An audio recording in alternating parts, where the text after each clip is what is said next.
Harare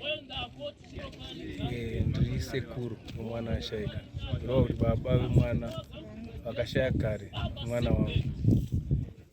Rufu iri rufu rinosvodesa, rinonyadzisa uye rinorwadzisa nekuti munhu wemurume waonekwa wakusvika pachinzvimbo chekuita zvinhu zvakadai chinhu zvinosuvisa uye zvinhu zvinoshoresa, asi isu semhuri tinozvigamuchira kuti kana nyika chaitika hachifaniri kuzobudisa bongozozo kana kuzomudza rimwe dambudziko pamusoro pedambudziko. Takazvitambira muchinyararo nanhasi chimbori munyararo, kunyange nemhuri yacho inova yatadza yaita zvakadai. Tinongoiti inofanira kunge iri dzidziso kubva kune vana vadiki kusvika kuna vanhu vakuru. Zvimwe zvingave zvinokonzerwa nemadrugs, zvimwe zvinogona kukonzerwa nemari chaiyo, kuti mari akarwadziwa nemari yake. But ndinongoti ngatizvidzorei tisazosvika pakuparadza upenyu hwemunhu, nekuti upenyu hwemunhu ndo hwakakosha kudarika zvose. Isehlakalo somntwana esibuhlungu kangaka esenzakeleyo muli yeZimbabwe. Ngibuhlungu, but uNkulunkulu nxa ethe kumbe isikhathi sakhe kuba njalo, kodwa into eyenzakeleyo, isehlakalo esisiweleyo ngithi kulesi sikhathi.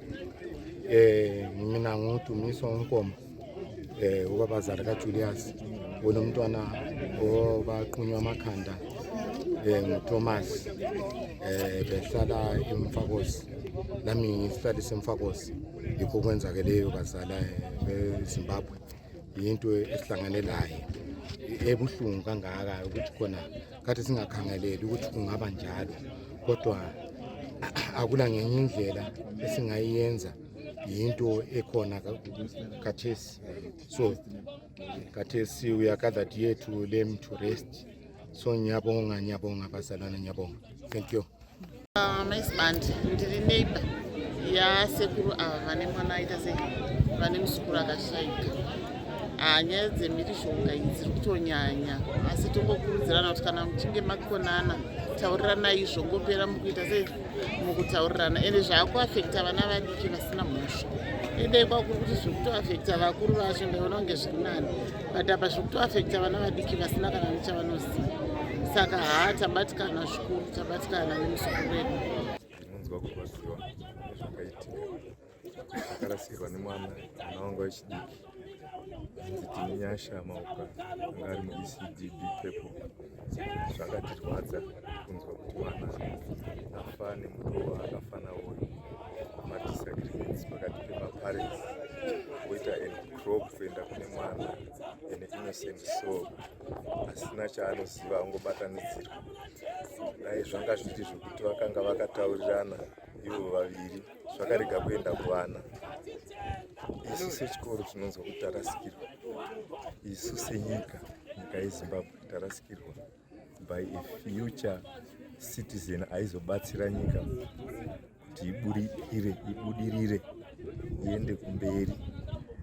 Unyanzvi hweumhizha neumhetura hwataitarisira paari. He was such a young, brilliant boy who had a future to live. Asi zvisinei zvakaitika, tinoti tine nyasha kuzorora murugare.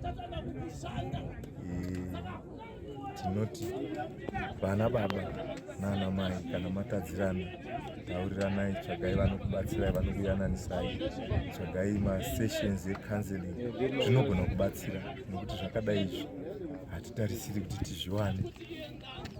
Umwe mwana wacho akatokuwara, izvo zviri nhasi tiri pano tiri kuradzika uyu, hatitarisiri kuti chiitiko chakadai tiwane futi chinhu chiitiko chakaita sechichi.